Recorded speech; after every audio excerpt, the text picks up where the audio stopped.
Let's go across to the Western Conference. Let's go to the Southwest Division and do an off-season recap for at least the things that have happened so far. Michael Bolton. Thanks, Josh. It's Michael Bolton here, and it's time for another episode of the Locked On Fantasy Basketball Podcast. Let's get to it. Let's get to it, indeed. You are Locked On Fantasy, your daily NBA fantasy podcast. Part of the Locked On Podcast Network, your team every day.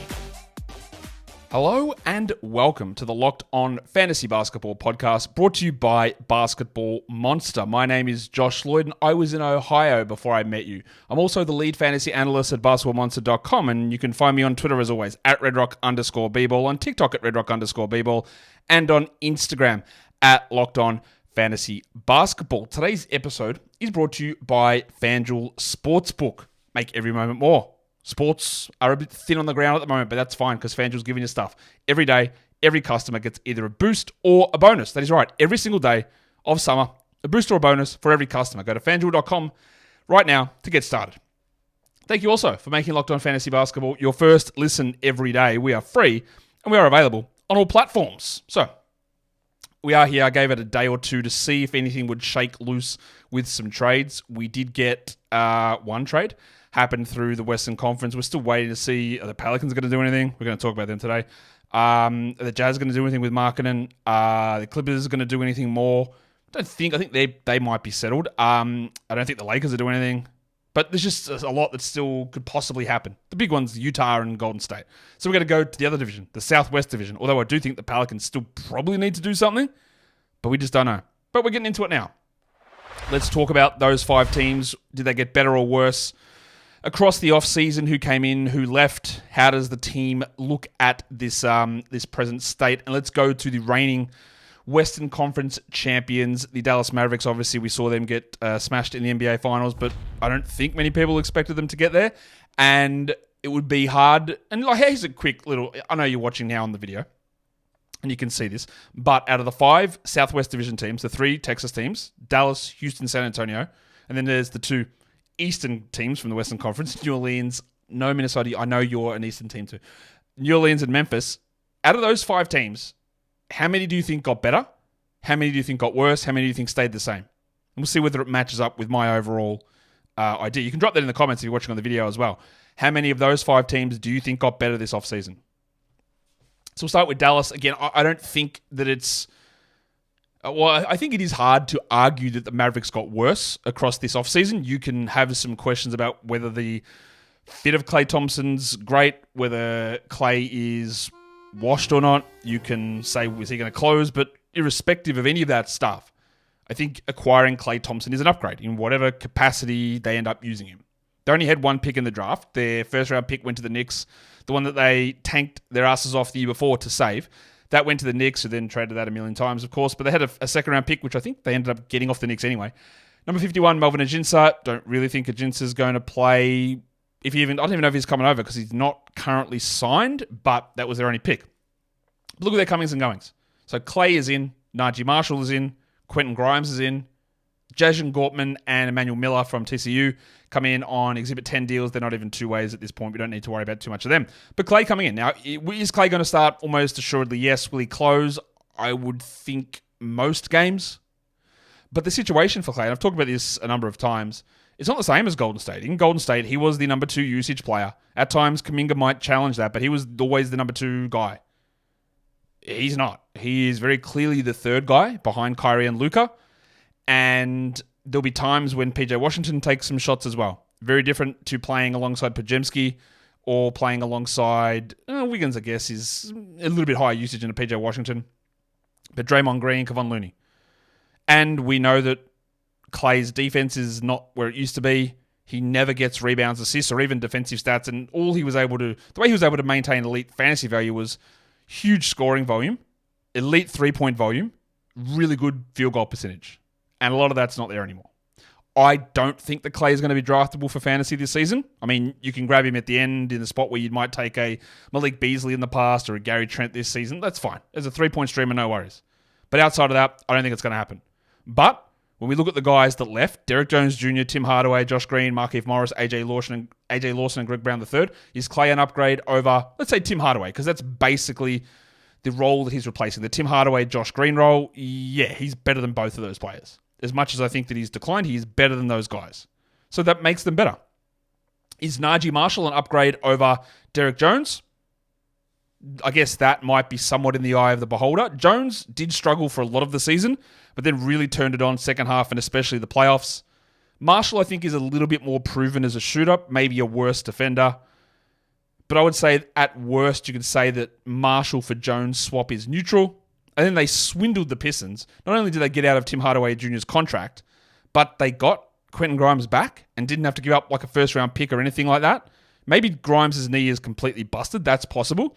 I heard that Grimes was not happy in Detroit, understandably, and the knees are worried, but he also is from Texas, and he wanted to get back to Texas, and that's part of how this all came together.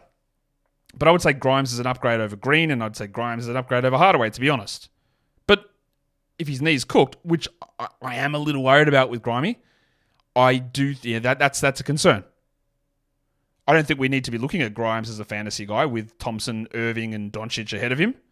But he should be a rotation player if he's healthy. I think that those guys they got, Thompson, Marshall, Grimes, I don't think they're going to be draftable necessarily. Again, Klay, late round pick, no problem, whatever. Grimes, there'll be moments where he plays all right, but not enough minutes there, and Marshall won't start because Klay's there. You'll get 26, 28 minutes, something like that, I guess, behind Klay at the 3. But not going to be draftable for most leagues. Jones, Hardaway, they weren't draftable anyway. Green wasn't anyway, so we're good. But I think it is an upgrade. I think they're better. Also, remember, they came into the playoffs as the 5th seed.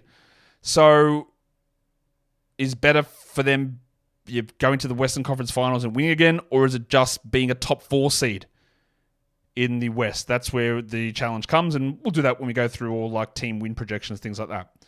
The other thing with this team, and obviously the team is really strong and they sort of figure some stuff out, but Kyrie did have surgery on a broken hand. That's not a worry to me. Like, broken hand is 4 to 6 weeks. Surgery maybe makes it 6 to 8, but it's usually around that 4 to 6 week mark. There is no problem with that. He will be fine to begin the season, not like the Chris Middleton ankle surgery news, which I didn't mention on the Bucks portion a couple of days ago. I am absolutely out on Middleton now because of that, because we've seen surgeries for him in the offseason linger, and I'm not interested. Late round pick outside the top 100, sure. But no, that's for Chris. For Kyrie, not worried at all about this hand issue. Don't think there's really any concern about it impacting anything as we move forward. Today's episode is brought to you by FanDuel Sportsbook. I love sports. You love sports. Sports and us are a happy family. But at the moment, it's just not enough of it to go around. Major League Baseball is back a day or two ago. WNBA is rolling along into their All-Star break at the moment. NASCAR's there. Do you call that a sport? Shout out to NASCAR. I'm not sure if you do. But FanDuel knows that we all are fiending for sports to come back in a big way. And that's why they're giving you some stuff. Every day, every customer on FanDuel gets either a boost or a bonus all summer long. That's right, every day. Every customer. None of these Johnny-come-lately new customers. We love you too, but not just for them. Everybody. A daily boost or a bonus. And you can look at futures across the NBA. Win totals are out. Championship odds, MVP odds, Rookie of the Year odds. It's all there over on FanDuel. So go to FanDuel.com and start making the most out of your summer. FanDuel is an official sports betting partner of Major League Baseball. And don't forget to gamble responsibly. Okay, so let's pay our phantom tax and go on to the next team. We're talking about the Houston Rockets. Did this team get better? Yes, I think they did. And when I say better, worse, or neutral, I'm not talking about internal improvement, because with internal improvement, I think they are better, irrespective. But there's not a lot of change here on this roster at the moment. They drafted Reed Shepherd at pick number 3. He looked great. His advanced stats all suggest he could have been in the mix for pick number 1. The problem with him is he's a little bit short, and I still have that concern. If you wanted to take Reed Shepherd at number 1 in a Dynasty rookie draft, I had him in tier number 1 alongside Sarr and Holland. So that's what the tiers mean. It's totally defensible. I did have Sarr at 1, and I haven't gone back and redone the rankings yet. I will when Summer League is over. But Shepherd was always in tier 1, and if you want to take him at number 1, that's fine. The problem here is that he will not play enough minutes, I don't think, this season to be remotely draftable in a 10, a 12, or maybe a 14-team league. Because he will be, I'm guessing at this point, the 4th guard. VanVleet, Green, Thompson, Shepherd. Which gives you, let's say, absolute max 20 minutes a night. Now, injuries can change everything. Maybe Shepherd comes in and blows everyone away, but Fred VanVleet's really, really awesome. So he's not taking those minutes. Amen Thompson was one of the very few rookies to have positive impact metrics across the entire league like ever. There's not many rookies that do that to that level. He was awesome. Jalen Green is Jalen Green, and they've still got stuff invested in him, but he could easily be moved on from, or they could change their mind there. But there's just not enough there for Shepherd. Still, it's a huge upgrade. He's a very good player, and it makes them better. They bring in AJ Griffin, who was a lost year for him completely. He's still really young. I won't say that he looked awesome in Summer League. He was a third-year player, should have been doing way more. He wasn't. He looked very passive. I worry about some other stuff with him. I was high on him at draft time, but injuries, off-court issues, it's all added up. But they got him for nothing. It's an upgrade. And the guys that they lost, Reggie Bullock and Boban Marjanovic. All right, what are we talking about here? They added N'Faly Dante on a two-way deal. The thing to watch with them is that they signed Orlando Robinson from the Miami Heat. And you know that he's been a fantasy per-minute darling, a great advanced stats player as well. He's only on a Summer League contract at the moment, but he has been very clearly outplaying Dante through Summer League, and he has looked awesome. They should be looking to snap him up on a two-way. At the moment, they do. I think they have all their two-ways covered, which is, well, you can always move on from guys, but they've got Dante as a two-way guy. They've got, Jonathan Williams, Nate Williams Jr. is on the two-way, and the other the other spot's still open because Nate Hinton and Jermaine Samuels are on the roster, but they're not on a two-way yet. They could have that, but I would be looking at Orlando Robinson maybe getting one of those spots. And then we're talking about their center position being Şengün. Steven Adams is the backup. I don't include him as an addition because he was added last season, but that is probably the most forgotten player, and I forget it all the time, that Steven Adams plays for this team. All right, so that's that. Then there's Jeff Green at center, Jock Landale, but Robinson's just a name to watch to see if they end up giving him the two-way deal. But they get better. Bullock and Marjanovic out. Shepherd, Griffin, Dante in. They get better. Plus internal improvement, which is not what I'm counting on here, but it's a part of it, of course. The next team is the Memphis Grizzlies. Did they get better?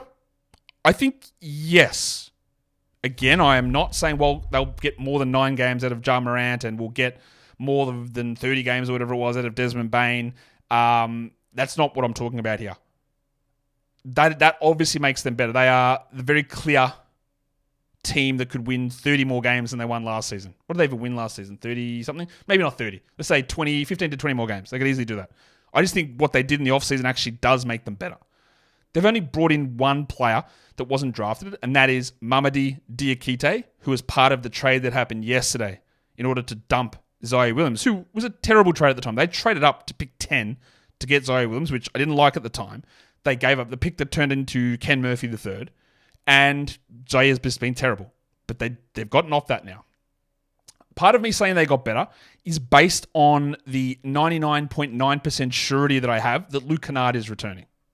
At the moment, I do have Luke Kennard in that going column because he's out of contract and he hasn't been re-signed. But by the time you're watching this, he will have been re-signed. Everything that I have said, everything I've read online, Twitter, wherever it is, every person that I've talked to regarding the Grizzlies in person tells me that Luke Kennard is taking this spot. He is coming back, and they just needed to execute this trade to get Kennard back onto the roster, and they've done it, and he will be returning. So even though I've got Kennard there with the question mark in the going list, he will be back, so I'm incorporating this roster into that. So basically, why I think they got better? Well, they bring in Zach Edey. They bring in Jalen Wells, and they bring in Cam Spencer as some shooting. The guys they lost, Ziaire Williams, Jordan Goodwin, Lamar Stevens, Xavier Simpson, Seven Nation Army legend Jack White, Timmy Allen, the tool man, and Yuta Watanabe, who's gone back to Japan. Not one of those players, Goodwin, Stevens, Simpson, White, Allen, Watanabe, would have played rotation minutes. I'm guessing that Kennard comes back. Goodwin is totally okay, but when you've got Morant, when you've got Bane handling, when you've got Derrick Rose still there, and when you've got Scottie Pippen, who looks really good, it doesn't matter. He wouldn't have played, and honestly, Ziaire Williams wouldn't have been in the rotation anyway. Zaire is like a 3 Maybe he's a 2, but he's more of a 3. The 3 is Marcus Smart, or it's Gigi Jackson, or it's Vince Williams. He wasn't going to play. So they lose a lot of players. Again, we assume Kennard comes back, that wouldn't have played a single second. And Dirk Kite is not going to play a game, but Zach Edey is an upgrade over starting Trey Jemison at center. As much as I'm not a big Edey guy, and I think it was a little bit of a reach, and you have to be a little worried that he suffered 2 ankle injuries in Summer League, and I worry about his defensive ability. I worry that his lack of usage, or his potential or likely lack of usage at the NBA level, reduces his effectiveness. Him over Trey Jemison is an upgrade very easily, because after they traded Steven Adams, their centers were Jaren Jackson, who's still there, and Brandon Clark at times, and it was Trey Jemison. All right, so I feel okay about saying that Edey's an upgrade there, and just getting shooters around Bane, around Jar, around Jaren. And that's what Jalen Wells and Cam Spencer could easily make an argument that they're 2 of the best 5 shooters in the entire draft. You could make that argument. You could be right or wrong, I don't know, but you could make that argument. Spencer and Wells probably don't play a huge amount. In fact, I'm not even sure that either of those guys have been signed at this stage, but I'm going to guess that Spencer has been signed, onto a 2-way, and Wells has been signed onto a regular contract. My bad. So they are signed. So Wells is going to have a chance at some rotation minutes, and Spencer's a 2-way guy. It's a little harder to say they definitely improved, discounting the return of Morant and Bane and a full season of Brandon Clark. But Edey, upgrade over Jemison. These other guys won't play. To me, that's a W. That's an upgrade. They are better. Their off-season, while it's very much uninspiring as a total off-season, I think that's fair. It's an uninspiring off-season in terms of bringing guys in. If Kennard doesn't return, I say they're probably more neutral, but there's almost zero chance of that happening. Almost zero chance of that happening. So I say that they got better. 2 teams left. Did they both get better? Any of them get worse? Let's find out. And by find out, I mean, I'll give you my opinion whether they got better or got worse. This one, again, will be marginally controversial. I don't know whether the Pelicans got better. I think they did. I think they could very easily get better. But the way things currently stand, I'm not sure that they did. I'm not sure that they got better. And I'll give you my rationale for that. Let's talk about what they did. In the draft, they bring in pick number 21, Eve Missy, who flashed some okay things at Summer League. The offensive stuff is a long way away. He's going to struggle. Rookies do. But his role is very limited. He's not as good as Derek Lively, but he could play a role similar to Derek Lively this season. But he's not as good. He comes in at pick 21. I would have taken Daron Holmes there if I was them at 22. Now, of course, Daron's torn his Achilles and won't play this season. But Holmes, I think, would have been a much better fit for them at pick 21. But they went with Missy. But Missy's going to have to play. And then at 47, they picked Kentucky guard Antonio Reeves. To me, the Kentucky guard thing is more guys who are point guards or shooting guards / hybrid point guards, combo guards. Reeves, to me, is a shooting guard / small forward. He's a wing. So he does not really a Kentucky guard in the way that I like to look at those things. Devin Booker, a 2/1. Shai Gilgeous-Alexander, 2/1. All of those, Jamal Murray, 2/1, 1/2, whatever you want to say. That's where the Kentucky guard thing, Reed Shepherd, Rob Dillingham, 1/2s. Guards, point guards, not wings. Reeves, I don't really think he's all that. I don't think he's it. I don't think he'll play a huge amount, if at all. So why do I think they're neutral when they pulled off one of the biggest trades in the offseason, and that was DeJounte Murray? Let's look at who they brought in. DeJounte Murray, Daniel Tice, Carlo Matkovic, and Jamal Cain comes across from Miami on a 2-way. They lost Dyson Daniels, Larry Nance, Jonas Valanciunas, EJ Liddell, Cody Zeller, Najee Marshall, and Darian Sebron. You can not worry about Sebron. Don't worry about that. Liddell and Zeller, wouldn't worry too much about that. But Daniels, Nance, Valanciunas, and Marshall are 4 rotation players. One is a starter in Valanciunas. One is Nance, who is a closer. Your 6th or 7th man in Dyson Daniels. However you want to phrase that. It's a lot to lose. And part of the reason why I've got them neutral is that Murray, sure, absolutely fine to bring in. Is he better than CJ McCollum? Yes. Is he overrated? Yes. do they have to make some really interesting decisions? Because the way that you see people putting out projected lineups for the Pelicans, it's got both Trey Murphy and Herb Jones coming off the bench, which is insane and just can't stick. Someone has to come off the bench. CJ McCollum, he probably has to come off the bench or get traded. Is Brandon Ingram still on this team? I don't know. So at the moment, they're neutral because they've got these guys in this weird spot where Jones and Murphy might be coming off the bench and there's no center. And Zion can play a little bit of center, but you can't do that full time. There is a caveat here. Look, Messi could start and be there lively and play 21 minutes. I think he's a bad offensive fit with Zion. Can't shoot, can't space, can't do anything. Rim running defensively, that's all good. They could start Daniel Tice, who's an effective NBA player with a low upside. The guy who really buzzed and impressed me in Summer League was the big fella Karlo Matkovic, who was picked 50-odd 2 years ago. They signed him to a full contract. I would not be surprised if Matkovic is the starting center on this team if they don't make another move.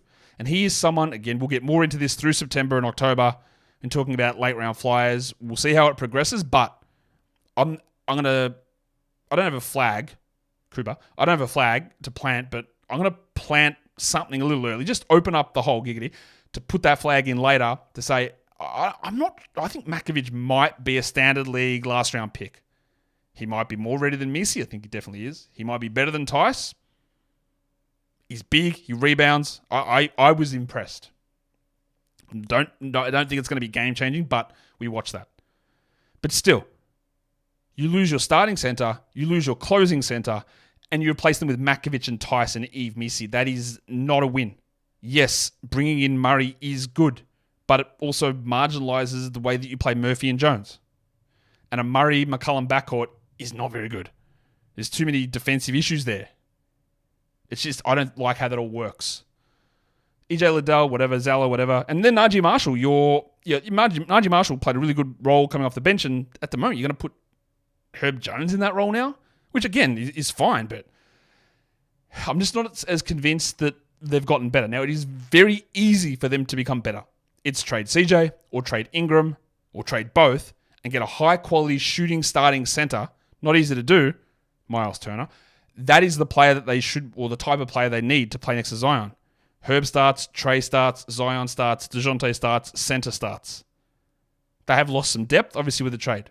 But if that happens, if they actually trade Ingram or McCollum or both and bring in a proper center who fits what they need, then yeah, they're better.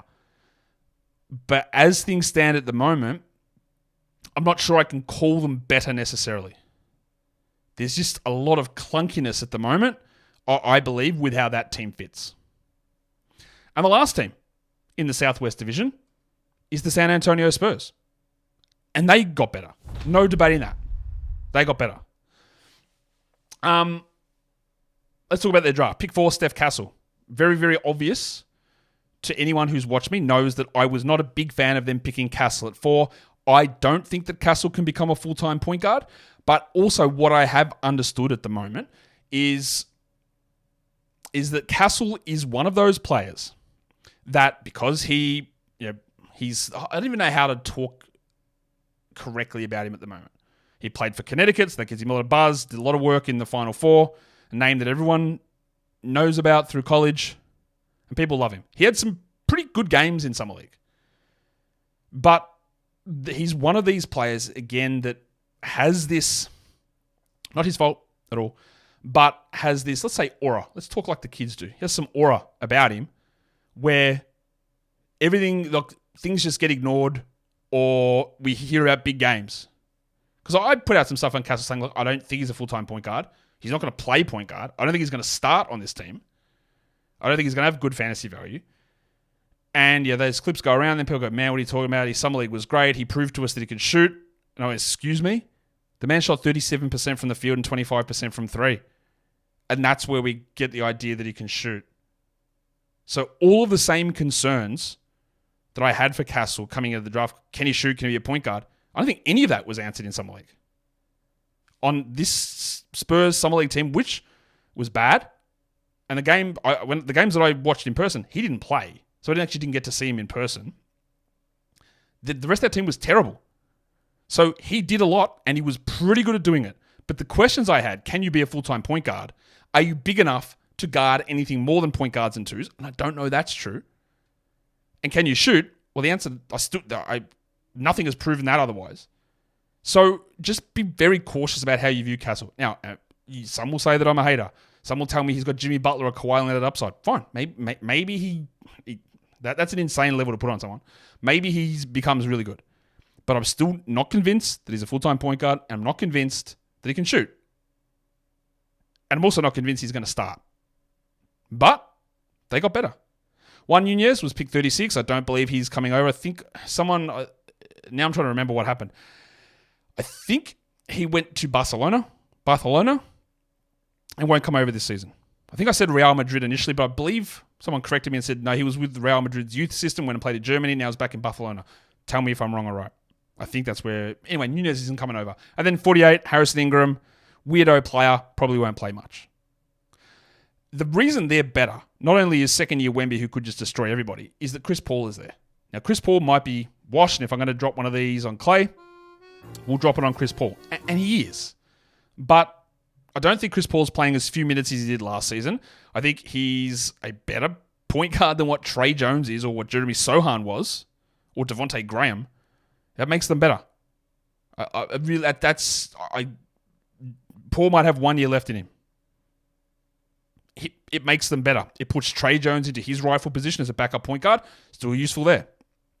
And then Harrison Barnes comes in at the cost of nothing. Now, Barnes is mediocre. We know that about the pencil. He's not very good. And his defense did slide a little bit, but he is a wing-sized player who has been able to defend, was bad at it last year, is an okay shooter, and it's just an upgrade over, I like Julian Champagny, but Harrison Barnes over Bubbles for this season is an upgrade. That means that Keldon Johnson fits into his sixth-man role really comfortably. Does Barnes start? I would guess he probably does. He might not, but I would guess he probably does. And look who they lost. Raekwon Gray. Know that guy? Probably not. That's fine. David Duke Jr. Not sure what he's got up to. Maybe got some stuff to do. Chetty Osman hasn't signed anywhere. My man Don Barlow. I don't know why teams aren't grabbing him. He's unsigned. Please, someone go and sign Don Barlow. And Devontae Graham, who they dumped onto the Hornets to create the space to be able to take in Harrison Barnes and their multiple 20, 30 pick swaps that they've gotten from Minnesota and Sacramento. So every player they lost are not rotation players. And as much as I don't think Castle will start for this team, they added 3 rotation players in Paul, Barnes, and Castle, maybe 2 starters in Paul and Barnes. Maybe Castle does start. Part of the reason I don't think he'll start is that you'll have Paul, Vassell, and Castle guarding the 1-2-3. I think that's a little small. Yes, old mate Wemby can cover a lot of that stuff, but I don't think that Castle is going to start over Sohan. The thing would be, is it Castle or Barnes? Assuming that Champagny moves to the bench and Johnson stays on the bench. Maybe Steph does start. Irrespective, I don't think he's going to be a good fantasy player. But they are very clearly better. Paul, Barnes, Castle. Don't worry about Nunez or Ingram. Paul, Barnes, and Castle in. Osman, Barlow, Graham, Duke, and Gray out. It is an unquestioned upgrade. Plus, they acquired for future draft assets. So, in the end, San Antonio Spurs. All right. And that brings us to the end of the Southwest Division recap. Like I said, there is still some stuff that could go on because the Pelicans roster does still not make sense unless they've got full faith in Tyson, Makovic, and Misi at center. And then how do they run all those wings? I don't know. There's still a lot of questions to ask there. What do you think? How did you grade out who was better, who was worse in this division? Let me know in the comments. And when you're there, you hit the thumb up as well. And you subscribe and you do that on audio. Guys, we do it on audio as well. Guys, we are done here. Thank you so much for listening, everyone. See ya.